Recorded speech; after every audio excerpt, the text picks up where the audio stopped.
ইসলাম যখন আসবে সব মাজারকে মাটির সাথে সমান করে দেয়া হবে। যখন আল্লাহর আইনে দেশ চলবে তখন মাজারে আর শিরিক থাকবে না, বরং যেই জমিনে কোরআনের আইন কায়েম হয় ওই জমিনে মাজারের অস্তিত্ব আর থাকবে না। মাজার যখন থাকবে না মাজারে সেজদা থাকবে না, মাজার যখন থাকবে না মাজারে মোমবাতি জ্বলবে না, মাজার যখন থাকবে না মাজারে ছেলে মেয়ে ছায়া ঈমান হারাবে না, মাজার যখন থাকবে না মাজারে মানবটাও থাকবে না। ইসলাম যখন আসবে সব মাজারকে মাটির সাথে সমান করে দেয়া হবে।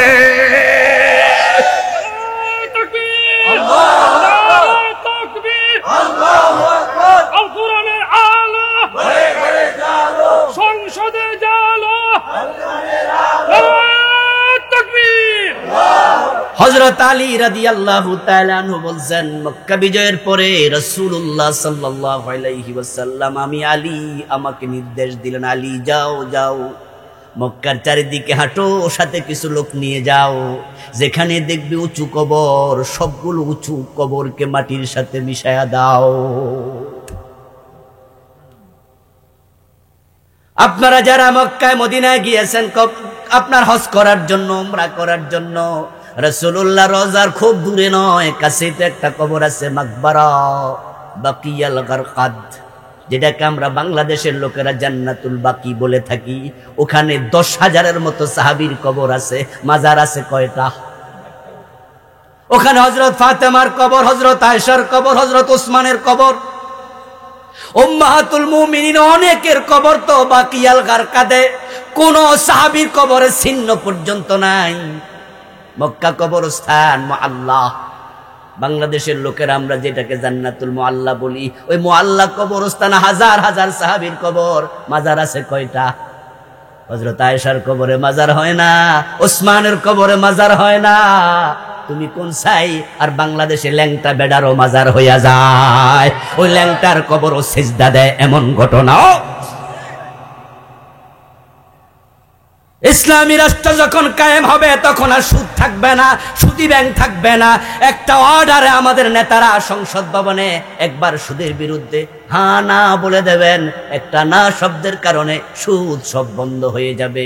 আমাদের নেতারা যদি একবার হ্যাঁ বলে দেয় তখন সিনেমা বন্ধ হয়ে যাবে। এই আইন যদি চালু হয়ে যায় বাজারের মসজিদে মুসল্লি জায়গা দেয়া লাগবে না, 3 বার 5 বার 10 বার জামাত হওয়া লাগবে। আর নামাজ যারা পড়বে না, 4 মাযহাবের আলেম ইমামরা একমত, ধরে জেলখানায় ঢুকাও, ঠেলার নাম বাবাজি, এক ঠেলায় সোজা হয়ে যাবে।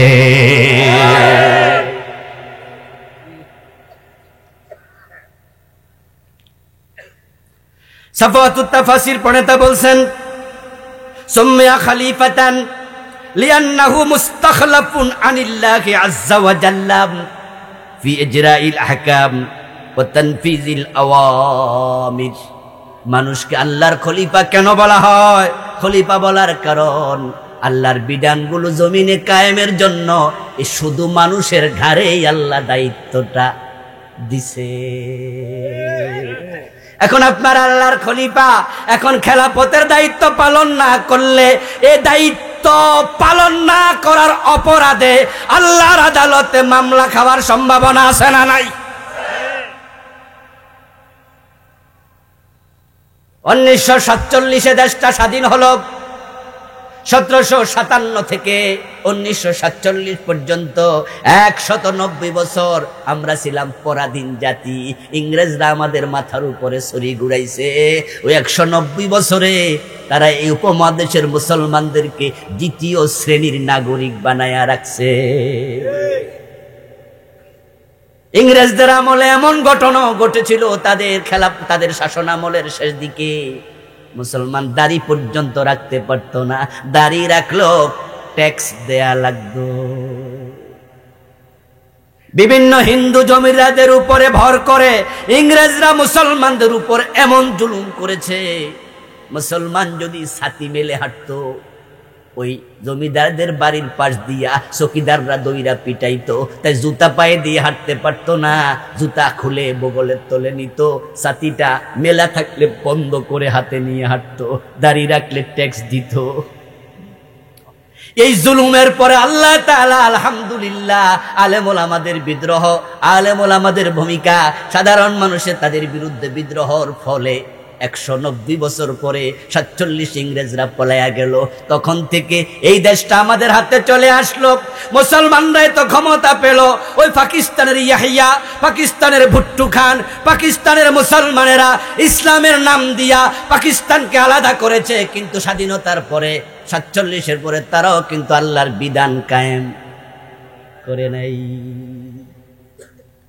বরং তারা নিজেরা আমাদের উপর জুলুম করলো, আমাদের হক তারা দিল না, যার ফলশ্রুতিতে 1971-এ দেশটা আলাদা হতে বাধ্য হলো। এবার আসুন, 71-এর পর থেকে এই 52টা বছর 2024 সাল পর্যন্ত কোনো হিন্দু প্রধানমন্ত্রী হয় নাই, কোনো বৌদ্ধ প্রেসিডেন্ট হয় নাই, কোন খ্রিস্টান আইনমন্ত্রী হয় নাই। এ 52 বছর আমাদের হাতে। এবার আপনারাই বলুন তো, আল্লাহর আইন কায়েমের সুযোগ আমাদের আছে না নাই? আমরা না আল্লাহর খলিফা? আমরা না আল্লাহর খলিফা? আমার সামনে যারা আছেন তারা একটু দয়া করে মন থেকে জবাব দিন তো, আল্লাহর কোরআনের আইনের মাঝে শান্তি আছে না নাই? নিরাপত্তা আছে না নাই? উন্নতি সমৃদ্ধি আছে না নাই?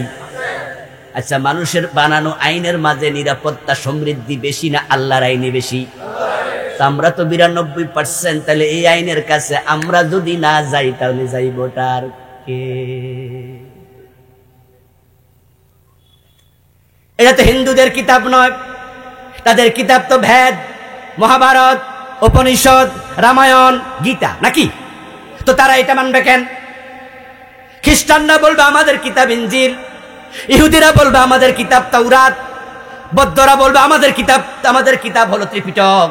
আর আমরা 92%, আমাদের কিতাবের নাম কি? সবাই বলুন কি? তো কোরআন যদি কোরআনওয়ালারাই না মানে, অন্যের দোষ দেব কি?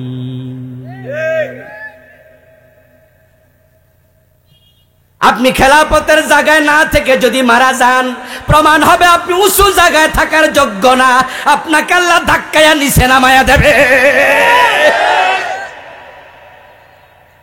আমরা সবাই জানি এই পৃথিবীতে মানুষের পরিচয় হলো মানুষ আল্লাহর খলিফা। আল্লাহর লক্ষ লক্ষ মাখলুকের মাঝে মানুষ ব্যতীত আর কোনো খলিফা নেই। আল্লাহর মাখলুকের সংখ্যা অগণিত, অসংখ্য। টোটাল মাখলুক কত এটা দুনিয়ার কেউ জানেই না। 18,000 মাখলুকাত নামে যে কথাটি প্রচলিত আছে, এটার কোনো ভিত্তি নেই। কারণ নতুন নতুন এমন কিছু মাখলুকের সন্ধান পাওয়া যায় যেগুলো আজ থেকে 100 বছর আগের মানুষরাও জানত না। মহাকাশ বিজ্ঞান আবিষ্কৃত হওয়ার আগে, অ্যাস্ট্রোনমি, কসমোলজি, নাসার মহাকাশ গবেষণা কেন্দ্র প্রতিষ্ঠার আগে বুধ, শুক্র, পৃথিবী, মঙ্গল, বৃহস্পতি, শনি, ইউরেনাস, নেপচুন, প্লুটো, বলকান, এগুলো কোনটা কই দুনিয়ার মানুষ জানতই না। যারা এই তারকাগুলো, এই সৌরজগতের গ্রহ নক্ষত্রগুলো আবিষ্কার করলো, তারাই বলেন আকাশে এমন কিছু নক্ষত্র আছে যেগুলোর আলো পৃথিবীতে এখনো এসে পৌঁছে নাই। সমুদ্রের তলদেশে এমন কিছু মাখলুক আছে যেগুলোর খবর দুনিয়ার মানুষ জানতই না। কারণ সমুদ্রের গভীরে যাওয়ার জন্য অক্সিজেনের বোতল আবিষ্কার হলো কয়েক দশক আগে। আজ থেকে 200 বছর আগেই অক্সিজেন বোতলের ভিতরে ঢুকানোর সিস্টেমটাই মানুষের জানা ছিল না। তারপরে আবার এমন নতুন ক্যামেরা আবিষ্কার হলো যে ক্যামেরা ওয়াটার প্রুফ।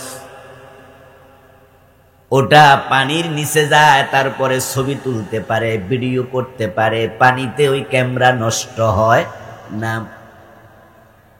ওই ক্যামেরা দিয়া নতুন নতুন সমুদ্রের তলদেশের এমন কিছু মাখলুকের সিন, ভিডিও, ফটো দুনিয়ার মানুষের কাছে আসছে, যেগুলোর খবর আজ থেকে 100 বছর আগে দুনিয়ার মানুষ রাখতই না। তো যে বেড়া 18,000 কইছে, ওই বেড়া তো এগুলোর খবরও জানতো না। তাই আল্লাহর মাখলুকাতের সংখ্যা কত এটা কোরআনেও নাই, হাদিসেও নাই, আল্লাহ বলেন নাই, রাসূলও জানান নাই, আমরাও জানি না। মাখলুক যতই থাকুক, কিন্তু আল্লাহর খলিফা শুধু মানুষ, মানুষ ছাড়া আল্লাহর আর কোনো খলিফা নেই। এই খলিফা আল্লাহ তাআলা বানাবেন, এই সংকল্প তিনি ফেরেশতাদের কাছে প্রকাশ করলেন। সূরাতুল বাকারার 30 নম্বর আয়াত আল্লাহ এই আলোচনাটাই করলেন, ইন্নী জাইলুন ফিল আরদি খলিফা। ও ফেরেশতারা শোনো, আমি জমিনে খলিফা বানাতে চাই। আল্লাহ তাআলা খলিফা বানাবেন, এ কথা শোনার সাথে সাথে ফেরেশতারা বলে বসলো, আতাজআলু ফিহা মান ইউফসিদু ফিহা। এমন মাখলুক, এমন খলিফা কেন বানাবেন যারা জমিনের মাঝে বিপর্যয় ঘটাবে, হানাহানি মারামারি করবে, ইয়াসফিকুদ্দিমা, রক্তপাত করবে মানুষের ব্যাপারে। ফেরেশতাদের নেগেটিভ ধারণা আসলো, ফেরেশতারা মানা করলো এমন মাখলুক বানানো দরকার নাই। নাহনু নুসাব্বিহু বিহামদিকা ওয়া নুকাদ্দিসু লাক। তারপরে তারা আল্লাহ তাআলাকে আবার বললেন, আপনার তাসবিহ পড়ার জন্য, পবিত্রতা ঘোষণা করার জন্য আমরা তো আছি। ফেরেশতাদের ধারণা শুধু তাসবিহ পড়ার জন্য, জিকির আজকার করার জন্য আল্লাহ নতুন করে মাখলুক বানাচ্ছেন খলিফা। তাই তারা বললেন, আপনার জিকির করার জন্য, তাসবিহ পড়ার জন্য আমরা তো আছি। ফেরেশতারা আল্লাহর এত বেশি তাসবিহ পড়ে যেটা আমরা কল্পনাও করতে পারবো না। আল্লাহর এমন কিছু ফেরেশতা আছে যে ফেরেশতাকে সৃষ্টি করার পর থেকে আল্লাহ তাসবিহ পড়ার দায়িত্ব দিছে, কিয়ামত পর্যন্ত 1 সেকেন্ডের জন্য ওই ফেরেশতা তাসবিহ পড়া বন্ধ করবে না। আল্লাহ এমন কিছু ফেরেশতা বানিয়েছেন যেই ফেরেশতাকে বানানোর সাথে সাথে বলছেন, উসজুদু হাত্তা আমুরাকুম মাররাতান উখরা। দ্বিতীয় নির্দেশ দেয়া পর্যন্ত সিজদায় যাও, সিজদায় তাসবিহ পড়ো, রুকুতে যাও, রুকুতে তাসবিহ পড়ো, দাঁড়ায়া যাও, দাঁড়ায়া তাসবিহ পড়ো। আল্লাযীনা ইয়াহমিলুনাল আরশা ওয়া মান হাওলাহু ইউসাব্বিহুনা বিহামদি রাব্বিহিম। আল্লাহর আরশকে কাঁধে বহন করে এবং তার পাশে দাঁড়ায়া ইউসাব্বিহুনা বিহামদি রাব্বিহিম, আল্লাহর কিছু ফেরেশতা তাসবিহ পড়তেছে। যখন থেকে বানাইছে কিয়ামত পর্যন্ত 1 সেকেন্ডের জন্য তারা তাসবিহ পড়া বন্ধ করবে না। ওয়াহুম মিনাল কাররুবিয়িন, তাদেরকে কাররুবিয়ুন বলা হয়। সাফফুহুম মিয়াতু আলফ ওয়া লা ইহসা আদাদুহুম। তাফসীরের কিতাবে এসেছে তাদের কাতার হলো 1 লক্ষ। আরশের চারপাশে গোল হইয়া দাঁড়াইছে 1 লক্ষ কাতার। ওয়া লা ইহসা আদাদুহুম, প্রতি কাতারে কতজন ফেরেশতা তার সংখ্যা গণনার বাহিরে কেউ জানেই না। এখন ফেরেশতারা দাঁড়ায়া দাঁড়ায়া গীবত করে না, শিকায়াত করে না, রাজনৈতিক আলাপ করে না, মোবাইল টিপা সময় নষ্ট করে না, বরং তারা সবাই কাতার হইয়া দাঁড়ায়া ইউসাব্বিহুনা বিহামদি রাব্বিহিম, সারাক্ষণ তাদের রবের তাসবিহ পড়ছে। 1 মুহূর্তের জন্য তারা তাসবিহ থেকে বিরত হয় না। তাই তো ফেরেশতারা বলছেন, নাহনু নুসাব্বিহু বিহামদিকা ওয়া নুকাদ্দিসু লাকা, আমরা আপনার তাসবিহ পড়ছি, আপনার জিকির করার জন্য আমরা ফেরেশতারা তো আছি, নতুন করে মানুষ বানানো কি দরকার? আল্লাহ তাআলা তখন জবাব দেন, ইন্নী আ'লামু মা লা তা'লামুন। ও ফেরেশতারা শোনো, শুধু জিকির করার জন্য, তাসবিহ পড়ার জন্য আমি খলিফা বানাই না, নতুন মাখলুক মানুষ বানাই না। কেন বানাই সেটা আমি জানি, তোমরা জানো না। আমার প্রিয় ভাইরা, ইতিমধ্যে মাঠ কিন্তু ভরে গেছে। তো এখন যারা আসছে তারা দাঁড়ায় আছে কোনায়, দেখেন জায়গা নাই। আপনারা যারা একটু ফাঁকা রাখছেন, আপনারা কি একটু জায়গা দেবেন? ওনারা তো আর লাফাই আসতে পারবে না, কাঁধের উপর দিয়ে আসা তো ঠিক হবে না। আপনারা প্লিজ একটু উপকার করেন, অন্য ভাইদের একটু উপকার করেন। আমার মনে হয় আর ধাক্কা ধাক্কি দরকার তো নাই, নিজেরাই তো একটু নড়াচড়া দিলে হয় নাকি? প্লিজ অন্যের উপকার করেন। এটা জিকির করুন লা ইলাহা, মাইকলা হচ্ছে না, এদিকে আসেন।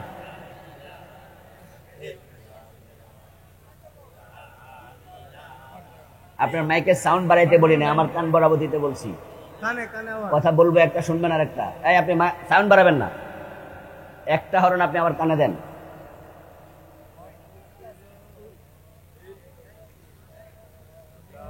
ভাই যারা দাঁড়ায় আছেন তারা এবার বসে যান দয়া করে।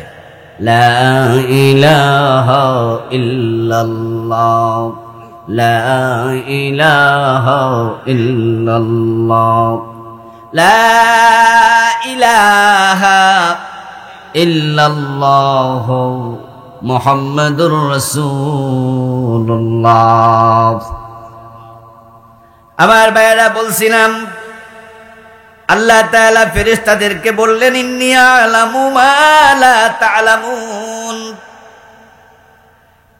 আমি খলিফা কেন বানাই সেটা আমি জানি, তোমরা জানো না। এর মানে ফেরেশতাদের ধারণা ছিল শুধুমাত্র জিকির আজকার করার জন্য, তাসবিহ তাহলিল পড়ার জন্য আল্লাহ খলিফা বানাচ্ছেন।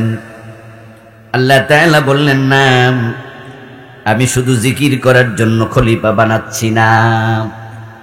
এ কথা দিয়ে বোঝা যায় খলিফা বানানোর পিছনে আল্লাহর ভিন্ন উদ্দেশ্য আছে।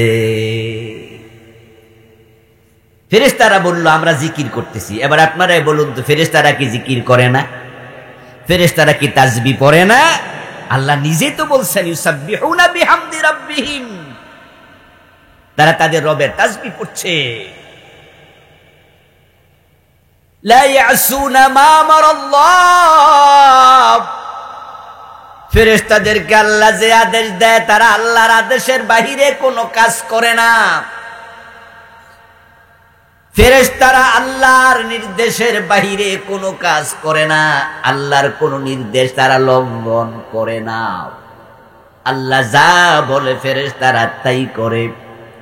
তারা আল্লাহর নির্দেশও মানে, আল্লাহর তাসবিহও পড়ে। এখন আল্লাহ বলছে, আল্লাহ তাআলা বলতেছেন, ও ফেরেশতারা তোমরা তাসবিহ পড়ো কথা ঠিক, তোমরা জিকির করো কথা ঠিক, তোমাদের এটার সাথে আমি দ্বিমত করি না। তবে তোমরা যা ভাবছো এই খলিফাগুলোকে আমি শুধু জিকিরের জন্য বানাচ্ছি, তাসবিহ পড়ার জন্য বানাচ্ছি, এটা কিন্তু ঠিক নয়। তাহলে কেন বানাই? ইন্নী আ'লামু মা লা তা'লামুন, সেটা আমি আল্লাহ জানি, তোমরা জানো না। কিছু কথা আমি বলবো, কিছু কথা আপনারা বলবেন। আমি যেখানে প্রশ্ন করব জবাব জানলে উত্তর দিয়েন দয়া করে। ফেরেশতারা কি আল্লাহর খলিফা? মাশাআল্লাহ, ফেরেশতারা আল্লাহর খলিফা নয়। আল্লাহর খলিফা কে? বলুন কে? আমরা কি?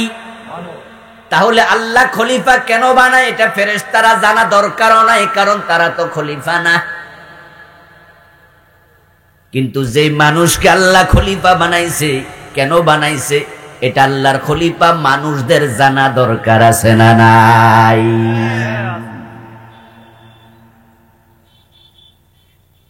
ইউনিভার্সিটি, কলেজ, মাদ্রাসায় যেই সাবজেক্টের যিনি শিক্ষক, তিনি যদি ওই সাবজেক্ট সম্পর্কে না জানেন শিক্ষকতা করতে পারবে? চাকরিটা থাকবে। অঙ্কের টিচার যদি অঙ্ক জানি না, তো কমিটি কইবা আপনারা রাখছি কেন? কিন্তু অঙ্কের টিচার যদি বলে আমি ইংরেজি জানি না, কমিটি বলবে ইংরেজি তো আর আপনি ফরান না, অঙ্ক জানেননি, কইডা বালা জানি, কই চলবো। ইংরেজি টিচার যদি বলে আমি তাফসির জানি না, তাফসিরের টিচার যদি বলে আমি বিজ্ঞান জানি না, অসুবিধা নাই। যে সাবজেক্টের যিনি টিচার, ওই সাবজেক্ট সম্পর্কে জানলে চাকরি টিকে। যেমন এই যে আমি একজন শিক্ষক, আমি কি ইংরেজি জানি ভালো? বিজ্ঞান, ভূগোল, ইতিহাস, বায়োলজি এগুলো আমি জানি না, আমার চাকরির কোনো অসুবিধা নাই, কারণ আমি তো পড়াই হাদিস। কিন্তু ক্লাসে যাইয়া হাদিসের কিতাব দিলে ছাত্ররা, আমি যদি বলি আমি তো হাদিস জানি না, চাকরি থাকবো। তো আপনি জানেনটা কি? আইছেন কেন ক্লাস? আল্লাহ ফেরেশতাদেরকে খলিফা বানায় নাই। ফেরেশতাদেরকেও বললেন ইন্নী আ'লামু মা লা তা'লামুন, কেন আমি খলিফা বানাই? আমি জানি, তোমরা জানো না। ফেরেশতারা না জানলে কোনো অসুবিধাও নাই, কারণ তারা তো খলিফা না। কিন্তু আমরা যারা খলিফা, আমাদেরকে আল্লাহ কেন বানাইছেন আমাদের জানা দরকার আছে কিনা।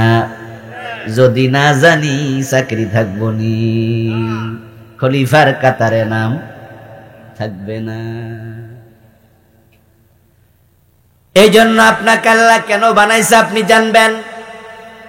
ফেরেশতাদের কথাটা আল্লাহ শুনলেন না, না শুনেও তিনি আদমকে বানায়া ফেললেন। ফেরেশতারা মূলত আল্লাহ তাআলাকে পরামর্শ দিছিল, আপনি বানাইয়েন না। আতাজআলু ফিহা, এই যে প্রশ্ন করছে হামজা ইস্তিফহাম, এই হামজাটা এখানে ইস্তিফহামটা মূলত ইনকারের জন্য আসছে। আল ইস্তিফহামু লিল ইনকার, এর মানে বানানো দরকার নাই, বানায়েন না। আল্লাহ ফেরেশতাদের কথা শোনেন নাই, এতে প্রমাণিত হয় আল্লাহ কোন মাখলুকের কথা শুনতে বাধ্য না। এরপরে ফেরেশতাদের কাছে আল্লাহ মূলত পরামর্শ চান নাই। পরামর্শ যদি চাইতেন, তিনি বলতেন আমি মানুষ বানাইতে চাই, তোমরা কি বলো। তিনি কিন্তু এমন বলেন নাই, তিনি বরং ঘোষণা করেছেন ইন্নী জাইলুন, নিশ্চয় আমি বানাবো। এটা কি পরামর্শ চাইলেন না ঘোষণা দিলেন?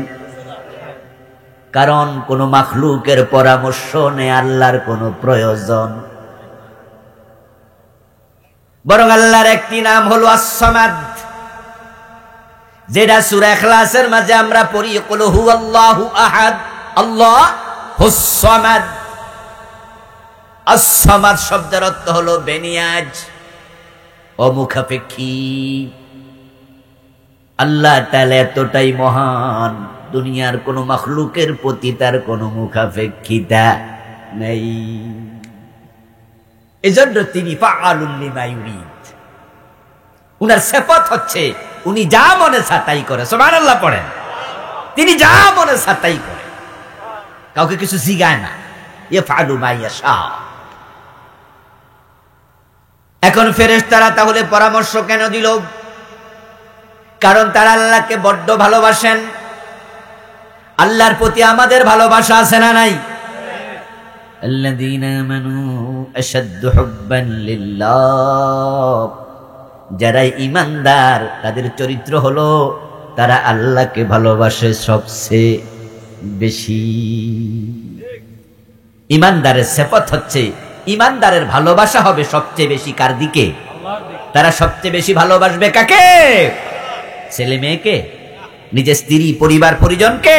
না, নিজের জীবনের চেয়েও বেশি ভালোবাসবে আল্লাযীনা আমানু ওয়াশাদ্দু হুব্বান লিল্লাহ। মুমিনরা আল্লাহকে সবচেয়ে বেশি ভালোবাসে। আমার প্রিয় ভাইয়েরা, যেহেতু আল্লাহকে সবচেয়ে বেশি ভালোবাসে, তাই ফেরেশতারা ভাবলেন জিন জাতীয় তো আল্লাহ বানাইছিল, ও জিনেরা মারামারি হানাহানি কাটাকাটি করছে, এখন নতুন মাখলুক বানাইলে এরা আবার মারামারি করে কিনা, তাই ভালোবাসার ঠেলায় পরামর্শ দিয়া বইছে, যদিও আল্লাহ পরামর্শ চান নাই।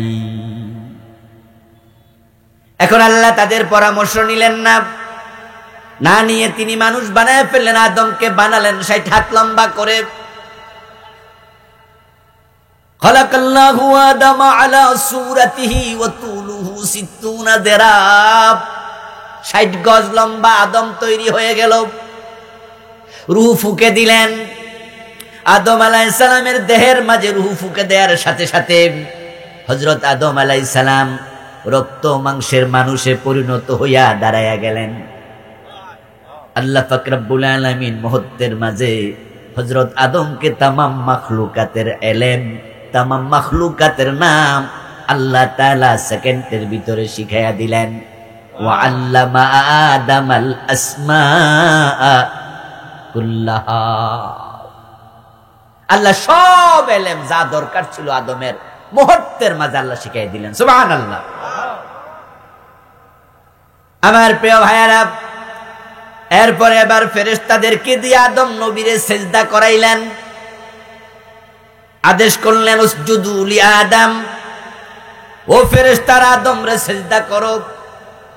ফাসাজাদাল মালায়েকাতু কুল্লুহুম আজমাউন, জিবরিল আমিন থেকে শুরু করে যত ফেরেশতা আছে একজনও বাদ নাই, সব ফেরেশতা একসাথে হযরত আদম আলাইহিস সালামকে সেজদা করলো।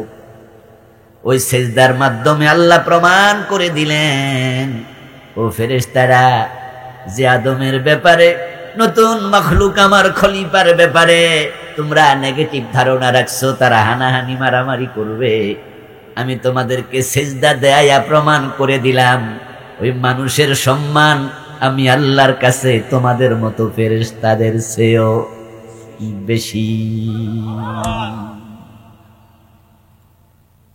তাকে দিয়ে আল্লাহ তাআলা আদম নবীরে সেজদা করায়া প্রমাণিত করলেন মানুষের সম্মান আল্লাহর কাছে ফেরেশতার চেয়েও বেশি। বড় বড় ফেরেশতা হলেন 4 জন। ওই 4 জনের নাম আপনারা প্রায় সবাই জানেন, জিবরাইল, মিকাইল, ইসরাফিল, মালাকুল মউত আজরাইল। 4 জন হলো ফেরেশতাদের সরদার, লিডার, নেতা। হযরত মূসা আলাইহিস সালাম তো আজরাইলকে থাপ্পড় দিয়ে একটা চোখ কানাও করে দিয়েছে, এটাও সহিহ মুসলিমের হাদিসে আছে। হযরত মূসা আজরাইলকে থাপ্পড় দিয়েছিলেন, এই থাপ্পড় দেওয়া প্রমাণ করে মূসা নবীর সম্মান আজরাইলের চেয়ে বেশি। কারণ সম্মান যদি আজরাইলের বেশি হইতো তাহলে তো থাপ্পড় দেওয়ার প্রশ্নই। নবীরা কি বেয়াদব হয়? আমার কথা কয় না ভাইয়ারা, এই প্রশ্নে চুপ থাকা যাবে না, কিছু প্রশ্নে চুপ থাকা যায় না, এটা ঈমানের সাথে জড়িত। নবীরা কি আদবের বাহিরে চলে?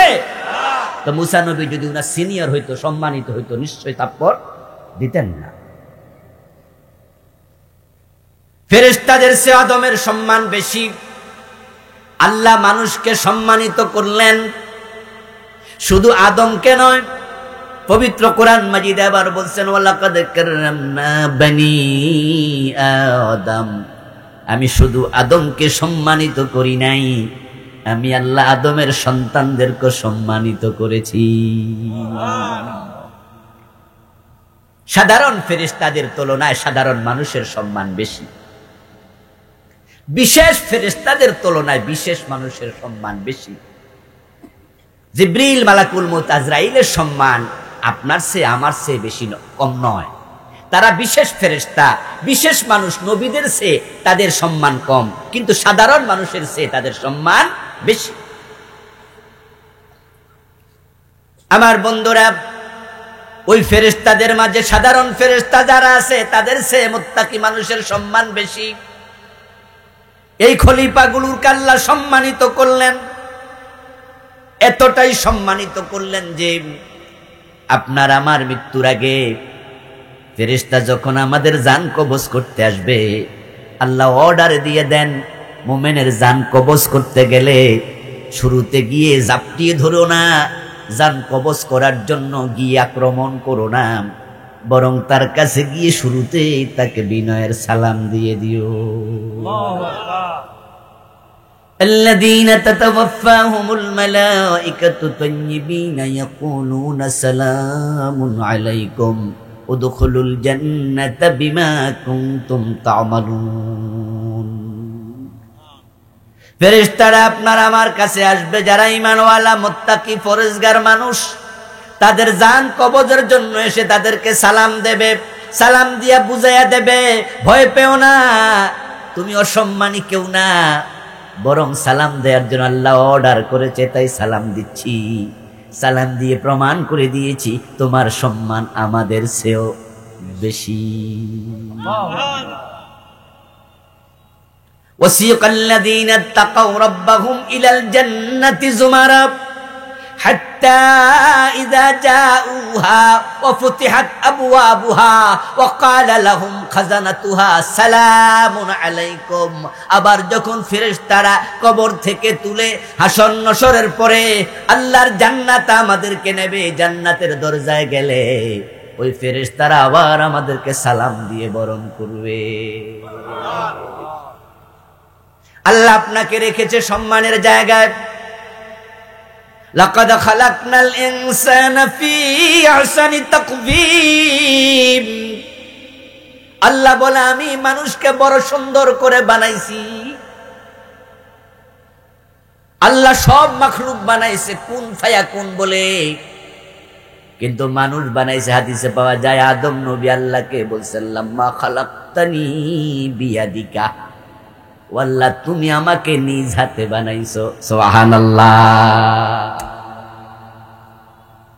অন্য সব মাখলুক বানাইছে কুন বলেছে ইন্নামা আমরুহু ইদা আরাদা শাইআ আন ইয়াকুলা লাহু কুন ফায়াকুন, কিন্তু মানুষকে বানাইছে আল্লাহ নিজ হাতে যত্ন করে। খুব সম্মান দিছে প্রিয় ভাই। আল্লাহ খলিফা বানাইছে আপনাকে আমাকে, দাম দিয়েছে অনেক বেশি, সবার উপরে রেখেছে। এখন যার সম্মান যত বেশি, স্বাভাবিকভাবে কমন সেন্স বলে তার দায় দায়িত্ব হয় তত বেশি। আপনি যেহেতু খলিফা, আর কোন মাখলুক খলিফা নাই, তাহলে বুঝে নিতে হবে আপনার দায়িত্ব অন্য মাখলুকের মতো নয়, আপনি স্পেশাল। এলাকায় মেম্বার সাহেব সম্মানিত, চেয়ারম্যানও সম্মানিত, সম্মান কার বেশি?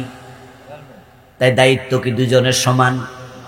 মেম্বারের দায়িত্ব আর চেয়ারম্যানের দায়িত্ব সমান। এমপি এবং চেয়ারম্যান তাদের মাঝে সম্মান কার বেশি? এমপির দায়িত্ব চেয়ারম্যানের সমান না একটু বেশি? মন্ত্রী এবং এমপি কি সমান? মন্ত্রী যেহেতু সম্মানী তার দায় দায়িত্ব একটু, মন্ত্রীদের মাঝে প্রধানমন্ত্রীর সম্মান সবচেয়ে বেশি, উনার দায়িত্ব অন্য মন্ত্রীর সমান নাকি বেশি? দায়িত্ব বেশি হবে, সম্মান যখন বাড়বে দায়িত্বটা আলটিমেট বেড়ে যাবে। এখন দায়িত্বের জায়গায় থাকতে যদি না পারেন, নিজের সম্মান নিজে বাঁচাতে না পারেন, অপমান হওয়া লাগবে তত বেশি। আজকে সময় কম, কিছুক্ষণ পরে আসরের আজান হয়ে যাবে। এই আয়াত নিয়ে লম্বা আলোচনা করা লাগে 2-2.5 ঘন্টা। সংক্ষেপে কথা বলতে হবে। আমার প্রিয় ভাই, আল্লাহ আপনাকে রাখছে উপরে, সৃষ্টির মাঝে আপনি সেরা। ইন্নাল্লাযীনা আমানু ওয়া আমিলুস সালিহাত। আলোচনা করতে করতে আল্লাহ বলেন উলাইকা হুম খায়রুল বারিয়াহ। ও আল্লাহর খলিফা, তুমি যদি মুমিন হও, তুমি যদি নেক আমলকারী হও, আল্লাহ নিজে সূরা বাইয়িনার মাঝে ঘোষণা দেন এমন খলিফার সম্মান আমি আল্লাহর কাছে তামাম মাখলুকের মাঝে 1 নাম্বার। সুবহানাল্লাহ। উলাইকা হুম খায়রুল বারিয়াহ। আপনি হলেন সৃষ্টির মাঝে সেরা। এখন আল্লাহ আপনাকে খলিফা বানাইলো, দায়িত্ব বেশি দেবে, এটা স্বাভাবিক। তামাম মাখলুকের মাঝে 2টা মাখলুক আল্লাহ বানাইছে ইবাদতের জন্য, এছাড়া অন্য সব মাখলুক বানাইছে মানুষের খেদমতের জন্য। সুবহানাল্লাহ পড়েন। হুয়াল্লাযী খালাকা লাকুম মা ফিল আরদি জামিয়া। জমিনে তোমরা যা দেখো যা দেখো না, যা আছে যা জানো যা জানো না, যত মাখলুক আমি আল্লাহ বানাইছি। খালাকা লাকুম মা ফিল আরদি জামিয়া, সব তোমাদের জন্য বানাইছি। আর ওয়া মা খালাকতুল জিন্না ওয়াল ইনসা ইল্লা লিয়াবুদুন। তা'লামুন। আর মানুষ এবং জিন শুনে রাখো, তোমাদেরকে আমার ইবাদতের জন্য বানাইছি। মাখলুক আছে কোটি কোটি, খলিফা কয়টা? সবাই বলুন, কয়টা মাখলুক খলিফা?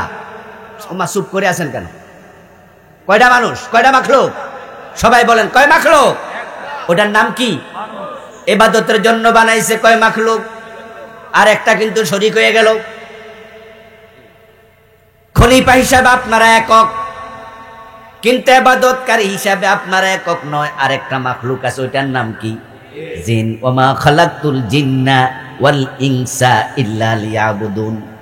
তাহলে ইবাদতের ক্ষেত্রে আমাদের সাথে জিনেরাও শরীক আছে, তারাও ইবাদতের জন্য, আমরাও ইবাদতের জন্য। এবার বলুন তো, জিন কি আল্লাহর খলিফা? তাহলে জিন ইবাদত করলে সারা পাইয়া যাবে, কিন্তু মানুষ শুধু ইবাদত করলে হবে না, সারা পাওয়ার জন্য খলিফার দায়িত্ব পালন করা লাগবে। জিনের সম্মান বেশি না মানুষের সম্মান বেশি? ইয়েস, মানুষ এক নাম্বার। এই জন্য তো নবী সুলাইমানের দরবারে যখন তিনি বলেছিলেন, আসতেছে আমার কাছে রানী বিলকিস, কে আসো আমার কাছে, তাড়াতাড়ি তার সিংহাসন আনতে পারবা? ক্বালা ইফরিতুম মিনাল জিন আনা আতিকা বিহি, আমি আনতে পারবো। জিন জাতির একজন সদস্য কয়। সুলাইমান নবী মনে মনে ভাবে, জিন যদি আইনা ফেলে, ওই মজলিসে মানুষও আছে না নাই? তাহলে মানুষ পাস না ফেল, আগাইয়া যাবে কে? জিন। জিন তো এক নাম্বারে চলে যাবে। সুলাইমান নবী ইফরিতকে অনুমতি দেন নাই, অপেক্ষা করছেন, দেখি ওই মজলিসে তো মানুষও আছে। সুলাইমান নবীর মজলিসের মাঝে জিন ছিল, মানুষ ছিল, পশু ছিল, পাখি ছিল। তিনি তামাম মাখলুকাতের ভাষা জানতেন, বাতাস পর্যন্ত ওনার কথা মেনে চলত। অনেক পাওয়ারফুল নবী ছিলেন তিনি। হযরত সুলাইমান দেখলেন যে ইফরিত নামক জিন বলতেছে, আমি আনতে পারবো কাবলান তাকুমা মিন মাকামিক। আপনি যে বসে আছেন, আপনি বসা থেকে দাঁড়ানোর আগে আমি আনতে পারবো। কিন্তু তিনি বলেননি আনব, কারণ তিনি জানতেছেন, তিনি বুঝতেছেন, জিন যদি এক নাম্বারে চলে যায়, মানুষের তো সম্মান নষ্ট হবে। অথচ মানুষের সম্মান তো জিনের চেয়েও, মানুষের মর্যাদা আল্লাহর কাছে জিনের চেয়ে। وقال الذي عنده علم من الكتاب أنا آتيك به قبل أن يرتد إليك طرفك। সাথে সাথে আল্লাহর এক বান্দা, মানুষ, আল্লাহর খলিফা, নাম ছিল আসিফ ইবনে বারখিয়া। আসিফ দাঁড়াইয়া গেল, দাঁড়াইয়া সুলাইমান নবীকে বলছে, হুজুর, আমার ভাই বলছে উনি আপনি দাঁড়ানোর আগেই আনতে পারবে, আর আমারে যদি অনুমতি দেন, আপনার চোখের ফলক পড়ার আগে আমি আনতে পারবো। সুলাইমান বলে, 150 তুমি আনো। বলতে দেরি, সিংহাসন হাজির হতে 1 সেকেন্ড দেরি হয় নাই। মানুষের সম্মান জিনের চেয়ে কম না বেশি? তো সম্মান যার বেশি, দায়িত্ব তার কম না বেশি? তাহলে জিনও ইবাদত করে, মানুষ ইবাদত করবে, ঠিক আছে, ইবাদতের জন্যই বানাইছে, কিন্তু মানুষের একটা ডিগ্রি তো বেশি, ওটা হলো খেলাফত। জিন তো আল্লাহর খলিফা না। তাহলে বোঝা গেল ইবাদতের সাথে আরেকটা দায়িত্ব আছে, ওটা হলো খলিফা। এখন খলিফার দায়িত্ব কি? এই দায়িত্ব থেকে আজকে মানুষ দূরে সরে গেছে। যতদিন পর্যন্ত আল্লাহর খেলাফতের দায়িত্ব মুসলমান গ্রহণ করেছে, মুসলমানের হাতে খেলাফতের দায়িত্ব ছিল, তামাম দুনিয়ায় বিজয় মুসলমানের পায়ে চুমো দিত। মুসলিম ছিল যেখানে, বিজয়, ইজ্জত, সম্মান ছিল সেখানে। অর্ধ দুনিয়া মুসলমান শাসন করেছে। আর যখন খেলাফতের দায়িত্ব থেকে মুসলমান নিজেরকে গুটায় আনিছে, সরাই আনিছে, তামাম দুনিয়ায় মুসলমান মাইর খাওয়া শুরু হয়ে গেছে। মুসলমানরা তো আল্লাহর খলিফা, আমরা মানুষ, আমরা আল্লাহর খলিফা। আল্লাহর খলিফা কি সেটাই তো আমরা ভুলে গেছি। আর ভুলে যাওয়ার কারণে দাম যাবে কমে। যেই জিনিস যত উপরে থাকে, যদি সেখান থেকে হোঁচট খেয়ে ছিটকে পড়ে যায়, তত নিচে নামবে। কোন জিনিস 10 হাত উপরে যদি ওঠে, ওখান থেকে পরে কয় হাত নিচে নামবে? 20 হাত উপর থেকে পড়লে, 100 হাত উপরে উঠলে ওখান থেকে পড়লে। এখন মানুষ ছিল সৃষ্টির মাঝে সবার সেরা, ওখান থেকে যদি ছিটকে পড়ে তারাই হবে সৃষ্টির মাঝে সর্বনিকৃষ্ট। যেই সূরাতে আল্লাহ তাআলা বলছেন লাকাদ খালাকনাল ইনসানা ফি আহসানি তাকবীম, ওই সূরাতের পরে বলছে সুম্মা রাদাদনাহু আসফালা সাফিলিন। যদি নিজের জায়গায় থাকতে না পারো, খেলাফতের মসনদে বসে থাকতে না পারো, খলিফার দায়িত্ব আদায় না করো, তাহলে এমন নিচে ফেলবো তোমাদের নিচে আর কোনো মাখলুক থাকবে না। ইন্নাল্লাযীনা কাফারু, যে মানুষেরা কুফরি করবে, যেই মানুষেরা সীমা লঙ্ঘন করবে, তাদের আলোচনা করতে গিয়ে আল্লাহ তাআলা আবার বলছেন উলাইকা হুম শাররুল বারিয়া। যেখানে খাইরুল বারিয়া বলছে, এরপরে আবার ওই সূরাতেই ওখানে বলছে আবার কিছু মানুষ আছে যে মানুষগুলো হবে সৃষ্টির মাঝে সর্বনিকৃষ্ট। অন্য আয়াতে বলেছেন উলাইকা কাল আনআম বাল হুম আদাল, তারা হয়ে যাবে সৃষ্টির মাঝে সর্বনিকৃষ্ট, গরু ছাগল না তারও নিচ্ছে। এখন খেলাফত কি এটা আপনাকে বুঝতে হবে। আসুন এবার সেটা সংক্ষেপে বলি। আল্লামা কুরতুবী রাহিমাহুল্লাহ বলছেন কালা ইবনু আব্বাস ইবনে মাসউদ রাদিয়াল্লাহু তাআলা আনহুমা আদম আলাইহিস সালাম হুয়া খলিফাতুল্লাহ। ইবনে আব্বাস ইবনে মাসউদ দুজন বড় বড় সাহাবী, একবারে মিন কিবারিস সাহাবা, বড় সাহাবী। ইবনে আব্বাস তো রাইসুল মুফাসসিরিন, আর ইবনে মাসউদ রাদিয়াল্লাহু তাআলা আনহু অনেক বড় ফকী সাহাবী ছিলেন। হানাফি মাযহাব যার উপর ডিপেন্ড করে ইবনে মাসউদ, উনার ফতোয়াই হচ্ছে আমাদের ফতোয়া। দুইজন সাহাবী মিলে বলছে পৃথিবীতে আল্লাহর প্রথম খলিফা হলো হযরত আদম। এখন আদমকে আল্লাহ খলিফা বানালেন কোন বিষয়ে? খলিফা মানে প্রতিনিধি, খলিফা মানে রিপ্রেজেন্টেটিভ, খলিফা মানে স্থলাভিষিক্ত। বাংলাদেশ সরকারের পক্ষ থেকে তামাম দুনিয়াতে প্রায় অধিকাংশ রাষ্ট্রে একজন করে দূত আছে, যাকে রাষ্ট্রদূত বলে, রিপ্রেজেন্টেটিভ রাষ্ট্রদূত। আমেরিকায় আমাদের রাষ্ট্রদূত আছে না? ইউকেতে, ভারতে, জার্মানিতে, ফ্রান্সে বাংলাদেশি রাষ্ট্রদূত। যিনি রাষ্ট্রদূত থাকেন তিনি সরকারের প্রতিনিধিত্ব করেন। আমেরিকাতে বাংলাদেশি লোক কি একজন আছে না হাজার হাজার? কথা বলেন, কথা বলেন, সময় কিন্তু কম। আমেরিকায় বাংলাদেশি লোক একজন না হাজার হাজার? সবাই কি রাষ্ট্রদূত? না, রাষ্ট্রের পক্ষ থেকে দূত মাত্র একজন, বাংলাদেশি লাখ লাখ। এখন রাষ্ট্রের বাংলাদেশ সরকারের বিভিন্ন দায় দায়িত্ব যা আছে, বাংলাদেশ সরকারের বিভিন্ন পলিসি, এগুলো আমেরিকাতে বাস্তবায়ন পাবলিক করে, রাষ্ট্রদূতে করে। ইয়েস, রাষ্ট্রদূতের দায়িত্ব হলো সরকারের পলিসিগুলো সেখানে বাস্তবায়ন করা। এখন এই জমিনে কোটি কোটি মাখলুক, লাখ লাখ মাখলুক আছে, তার মাঝে খলিফা মাত্র কে? তাহলে আল্লাহর যত বিধান আছে জমিনে বাস্তবায়ন করবে কে? একবার সহজ ভাবে বুঝলেন তো? এই জন্য ইবনে আব্বাস ইবনে মাসউদ দুইজন বলছেন আদম আলাইহিস সালাম হুয়া খলিফাতুল্লাহ ফি ইমদাই আহকামিহি ওয়া আওয়ামিরিহি লিআন্নাহু আউয়ালু রাসূলিন ইলাল আরদ। তাফসীরে কুরতুবী প্রণেতা দুইজন সাহাবীর বক্তব্য উদ্ধৃতি করলেন। আদমকে আল্লাহ জমিনে খলিফা বানালো মানে কি? জমিনে আল্লাহর যত হুকুম আছে, বিধান আছে, এগুলো আল্লাহর সে আজিম থেকে নিজে নেমে এসে জমিনে বাস্তবায়ন করবেন না। জমিনে আল্লাহর আইনগুলো, বিধানগুলো কায়েমের দায়িত্ব আল্লাহ আদমকে দিয়েছেন। এখন আদম জমিনে নাই, আদমের সন্তানেরা আছে না নাই? আদম একাই খলিফা, আমরা কি আল্লাহর খলিফা নয়? আমরাও আল্লাহর খলিফা, এটা কোরআনে আছে। ইবনে আব্বাস ইবনে মাসউদ বলছে আদম আল্লাহর এক নাম্বার খলিফা। আর আপনি ভাববেন না আমি বাচ্চা গেলাম না। আল্লাহ কোরআন মাজিদে বলছে হুয়াল্লাযী জাআলাকুম খলাইফা ফিল আরদি, জমিনের মাঝে আল্লাহ তোমাদেরকে খলিফা বানায়া পাঠাইছে। এখন আল্লাহর যত পলিসি আছে, বিধান আছে, এই জাল কোরআন, এটা হলো সংবিধান।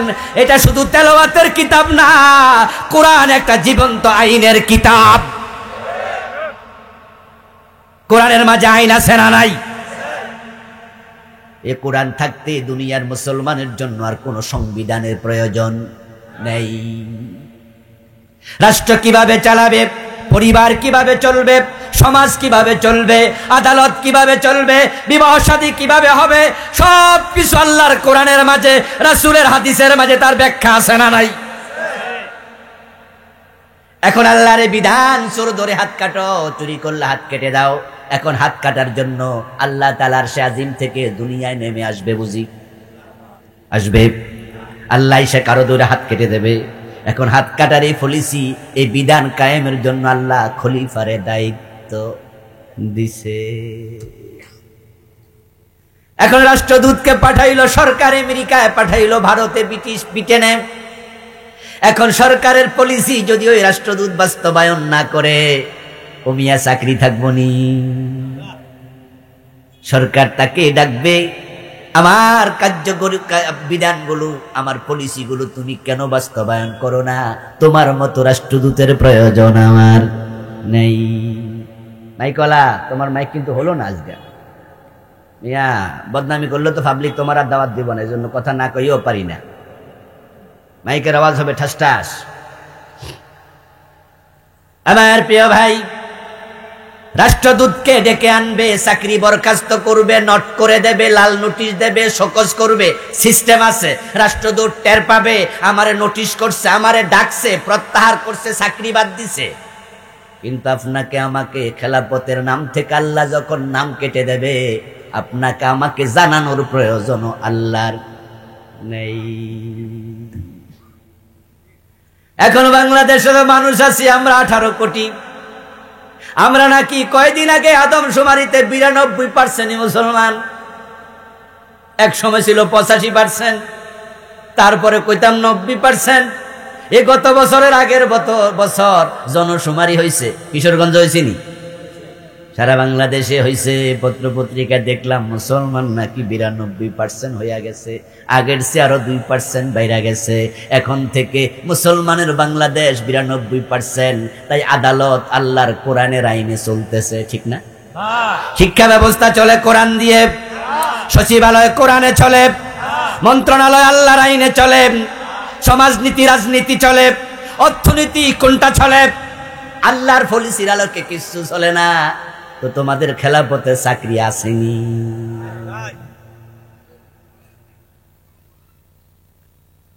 ও মুসলমান, আল্লাহ তাআলার শুধু তাসবিহ পড়লে হবে না। তাসবিহ তো আকাশ জমিনের সব মাখলুক পড়ে। সকালবেলা সুবহানাল্লাহ, আলহামদুলিল্লাহ জিকির আজকার করতেছেন। আল্লাহর জিকির কে করে না? সাব্বাহা লিল্লাহি মা ফিস সামাওয়াতি ওয়া মা ফিল আরদ। আকাশ জমিনে যত মাখলুক আছে সবাই আল্লাহর তাসবিহ পড়ে। ওয়া ইম মিন শাইইন ইল্লা ইউসাব্বিহু বিহামদিহি ওয়ালাকিন লা তাফকাহুনা তাসবিহাহুম। আল্লাহ তাসবিহ পড়ে গাছগাছালি, আল্লাহ তাসবিহ পড়ে আপনার পায়ের জুতা, মাথার টুপি, হাতের ঘড়ি, আল্লাহ তাসবিহ পড়ছে আপনার গায়ের জামা। একটা মাখলুকও বাদ নাই যে আল্লাহ তাসবিহ পড়ে না। আল্লাহ বলে তবে তাদের তাসবিহ বুঝার ক্ষমতা তোমাদের। এবার বলবেন হুজুর আমরা তো নামাজ পড়ি, এরা শুধু তাসবিহ পড়ে না? দোস্ত, তারাও নামাজ পড়ে, তারাও আল্লাহকে সিজদা করে, কিন্তু আপনি দেখেন না, দেখার মতো চোখ আপনার নাই। আলাম তারা আন্নাল্লাহা ইয়াসজুদু লাহু মান ফিস সামাওয়াতি ওয়া মান ফিল আরদ। অন্য আয়াতে আল্লাহ বলেন আকাশ জমিনে যত মাখলুক আছে সবাই আল্লাহকে সিজদা করতেছে। সূরা রহমানে বলেছেন আন-নাজমু ওয়াশ-শাজারু ইয়াসজুদান। গাছগাছালি, চন্দ্র তারকা সবাই আল্লাহকে সিজদা করছে। কুল্লুন কাদ আলিমা সালাতাহু ওয়া তাসবিহাহু আরে কায়েত আল্লাহ বলে কেমনে নামাজ পড়া লাগবে, তাসবিহ পড়া লাগবে, সব মাখলুককে আল্লাহ নিজে শিখাইছে, তারা সবাই জানে। তাই বলে কই মাখলুক গুলো জান্নাত পাবে? গরু ছাগল কি তাসবিহ পড়ে না? তাই গরু ছাগল জান্নাতে যাবে? আপনিও তাসবিহ পড়েন, আপনিও নামাজ পড়েন, কিন্তু খেলাফতের মূল দায়িত্ব কি? মূল দায়িত্ব তো আল্লাহ দিয়েছেন এটাই। তাফসীরে খাজান প্রণেতা বলতেছে কি শুনুন, ইন্নামা সুম্মিয়া খলিফাতান লিআন্নাহু খলিফাতুল্লাহ ফি আরদিহি লিইকামাতি হুদুদিহি ওয়া তানফিজ কাযায়াহু। দুঃখজনক কথা হলো এ খেলাফতের দায়িত্ব সাধারণ মানুষ তো ভুলে গেলই। তারা তো আল্লাহর আইনগুলো নিজেরা বাস্তবায়ন করার দায়িত্ব যে আল্লাহ দিছে এ চিন্তাটা মাথায় নাই, তারা তো ভুলে গেলই। একদল আলেম পর্যন্ত বলতেছে মানুষ আল্লাহর খলিফা। না না না, মানুষ নাকি জিনের খলিফা। খলিফা মানে পরবর্তী, যিনি পরে আসে। তো আগে ছিল জিন, আল্লাহ জিনদেরকে সরাইয়া দিয়া ওই জায়গায় মানুষ বানাইছে, এই হিসাবে মানুষরা জিনের খলিফা হইছে। সুতরাং এখন আর আল্লাহর বিধান বাস্তবায়নের দায়িত্ব পালন না করলেও উনারা বুঝাইতে চায় আর কি, যেহেতু আমরা জিনের খলিফা তো আল্লাহর বিধানের দায়িত্ব আমরা কান্দে করি। নাউজুবিল্লাহ পড়েন, নাউজুবিল্লাহ পড়েন। হ্যাঁ, মানুষ জিনের পরে আসছে, এই অর্থে মানুষ জিনের খলিফা আমরা দ্বিমত করি না, কিন্তু অসংখ্য তাফসীরে বলা হয়েছে, সাহাবারা বলেছে মানুষ হলো আল্লাহর খলিফা। ওইটা অস্বীকার করলে তোমাদের ঈমান থাকবে কেমনে? আল্লাহ তাআলা বলছেন কোরআন মাজিদে, ইয়া দাউদ ইন্না জাআলনাকা খলিফাতান ফিল আরদ আনহিকুম বাইনান নাসি বিল হক। শুধুমাত্র আদমকে না, আমি দাউদকে বলছি, ও দাউদ তোমাকে আমি জমিনে আমার খলিফা বানাইছি। আমি তোমাকে দায়িত্ব দিলাম মানুষের মাঝে যখন বিচার করবে তখন তুমি ন্যায় বিচার করবে। আর ন্যায় বিচার মানে হলো আল্লাহর কিতাবের আলোকে, আইনের আলোকে বিচার। আল্লাহর আইনের বাহিরে কোনো ন্যায় বিচারের অস্তিত্ব নেই। এখন কিছু আলেম পর্যন্ত আজকে বিভ্রান্ত, বলে না মানুষ আল্লাহর খলিফা না। অথচ তাফসীরে খাজান প্রণেতা বলতেছে ইন্নামা সুম্মিয়া খলিফাতান, মানুষকে এই জন্যই খলিফা বলা হয় লিআন্নাহু খলিফাতুল্লাহি ফি আরদিহি, মানুষ আল্লাহর জমিনে তার খলিফা, লিইকামাতি হুদুদিহি, কেন খলিফা? তারা আল্লাহর বিধান কায়েম করবে, ওয়া তানফিজ কাদায়াহু, আল্লাহর যে ফয়সালাগুলো আছে এগুলো বাস্তবায়ন করবে। আচ্ছা, মদ পান করলে 80 বেদ দিতে হবে, এমন বিধান ইসলামে আছে কিনা? যারা জানেন তারা একটু জোরে বলুন, এমন বিধান ইসলামে আছে কিনা? বাংলাদেশে কি মদ পান করলে 80 বেদ দেয়া হয়? এখন এটা বাস্তবায়নের দায়িত্ব আমাদের উপরে আছে না নাই? আচ্ছা, জেনা করলে 100 বেদ দিতে হবে, এটা কোরআনে আছে কিনা? এই বিধান কায়েমের জন্য কি ফেরেশতা আসবে? জঙ্গল থেকে হাতি ফাটাবে? মাছ, বড় বড় তিমি মাছ জমিনে উঠবে? তো কে করবে? মানুষ। আল্লাহর খলিফা তোমরা। তাফসীরে তাবারী প্রণেতা বলেন ইন্নাল্লাহ আখবারাল মালাইকাতা ইন্নাহু জাইলুন ফিল আরদি খলিফাতান লাহু। তাফসীরে তাবারী প্রণেতা বলতেছে আল্লাহ তাআলা ফেরেশতাদেরকে খবর দিল নিশ্চয় তিনি জমিনে তার খলিফা বানাতে চান। কার খলিফা? এখানে তো জিনের কথা বলে নাই। ইন্নাল্লাহ আখবারাল মালাইকা, আল্লাহ ফেরেশতাদেরকে খবর দেন ইন্নাহু জাইলুন ফিল আরদি খলিফাতান লাহু, আল্লাহ জমিনে তার খলিফা বানাতে চান। ইয়াহকুমু ফিহা বাইনা খালকিহি বিহুকমিহি, আর খলিফাদের দায়িত্ব হবে তারা আল্লাহর আইনগুলো আল্লাহর মাখলুক মানুষের মাঝে কায়েম করবে। ওই আল্লাহর বিধানের আলোকে তারা বিচার করবে, ফয়সালা করবে। যখন জমিনটা আল্লাহর আইনে চলবে তখন ইসলাম মানা সহজ হয়ে যাবে। এখন সম্মানের জায়গায় থাকতে চান, ফেরেশতাদের সালাম পেতে চান, আল্লাহর জান্নাতের মেহমান হতে চান, আল্লাহর খলিফা হিসাবে জমিনে আল্লাহর আইন কায়েমের জন্য আপ্রাণ চেষ্টা করা দরকার আছে না নাই? এই আল্লাহর আইনের কথা বললে আপনারা আবার রেগে যান। কেউ কয় রাজনীতি হয়ে যায়। ও মিয়া, আল্লাহর আইনের কথা বললে যদি রাজনীতি হয়ে যায়, এই রাজনীতি মুসলমানের জন্য ফরজ।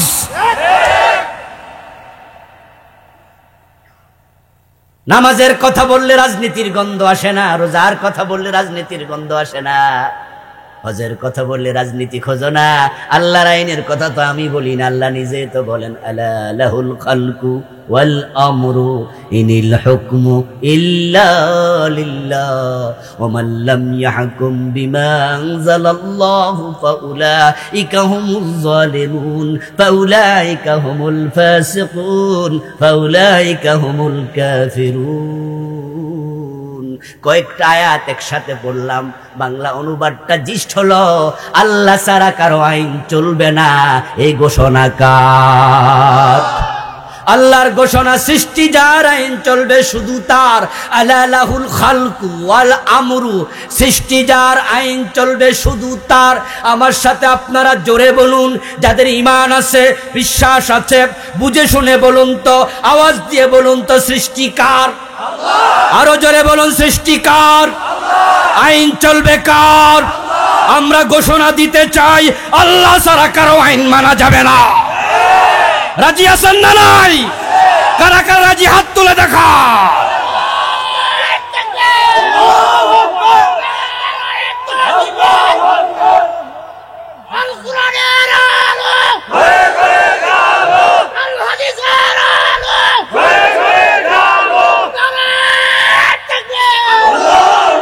আমার প্রিয় ভাইয়েরা, আজান হয়ে যাবে, আমরা আলোচনার শেষ দিকে চলে আসলাম। আল্লাহর আইন যদি কায়েম হয়, শুধু মুসলমানরা ভালো থাকবে তা নয়, এদেশের হিন্দু বৌদ্ধ খ্রিস্টানরাও ভালো থাকবে। চুরি যদি বন্ধ হয়ে যায়, চুরি করলে হাত কাটা শুরু হয়ে যায়। হিন্দুর বাড়িতে মুসলমান চোর যদি ঢোকে, আল্লাহর আইন মুসলমান চোরকেও ছাড়বে না, তার হাতটাও কেটে দেবে। আমার রাসূল তো বলেছিলেন, আমার মেয়ে ফাতেমা যদি চুরি করে, ফাতেমার হাতটাও আমি কেটে দেব। হিন্দুরাও ঘরের দরজা খুলে ঘুমাবে, ঠিক না? আল্লাহর আইন যদি কায়েম হয়ে যায়, জেনা ব্যভিচার ধর্ষণ থাকবে না। যদি কেউ ধর্ষণ করে, জেনা করে, বিবাহিত হলে পাথর মারা হবে, অবিবাহিত হলে 100 বেত লাগাইয়া পিঠের চামড়া তুলে ফেলা হবে। হিন্দুর মেয়ে স্বর্ণের গহনা গলায় দিয়া সে তার ধর্ম মানবে, তার মতো করে চলবে। বাবার বাড়ি থেকে স্বামীর বাড়িতে চলে যাবে রাতের গভীরে, কোন মুসলমান যুবক সাহস করবে না, কেউ সাহস করবে না। ওই যুবতীর সামনে দাঁড়ায়া প্রশ্ন করবে, তোমার পরিচয় কি? মানুষের অন্তরে আল্লাহ ছাড়া কারো ভয় থাকবে না। যেই যুগে কোরআনটা এসেছিল, ইসলামটা এসেছিল, আপনারা সবাই জানেন অশান্তি কতটা ছিল জাহেলিয়াতের যুগে। হানাহানি মারামারি পুরা সমাজ ভরপুর ছিল। ইসলাম যখন কায়েম হয়ে গেল, কোরআনের বিধান কায়েম হয়ে গেল, অর্ধ দুনিয়ার সম্রাট ওমর গাছতলায় ঘুমায়, কোনো বডিগার্ডের প্রয়োজন আর নেই। কি শান্তি এসেছিল! হযরত ওমর মদিনা থেকে জেরুজালেম চলে গেলেন, সাথে কোনো বডিগার্ড নাই, এসএসএফ নাই, র্যাব নাই, পুলিশ নাই, সেনাবাহিনীর গোয়েন্দা নাই, কুত্তা নাই, ডগ স্কোয়াড লাগবে না, কিচ্ছু দরকার নাই। চলে গেছেন 1000 কিলোমিটারের বেশি, শুধুমাত্র একজন চাকর ঘোড়ার রশি টানবে, ওটের রশি টানবে। আল্লাহর ভয় ছাড়া কারো অন্তরে কোনো ভয় নেই।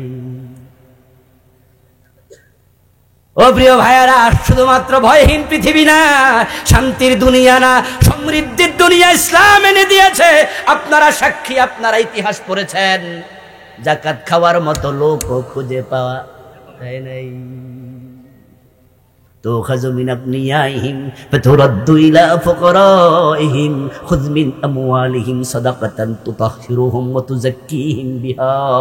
আল্লাহ বলে, ধনীদের থেকে যাকাত নেন, গরিবের মাঝে বন্টন করুন। যাকাত চালু হয়ে গেল, গরিব আর থাকলো না। গরিবের বাড়ি যায়া যায়া যাকাতের টাকা দিয়া সমৃদ্ধি আসলো, উন্নতি আসলো, গরিবগুলো ধনী হয়ে গেল।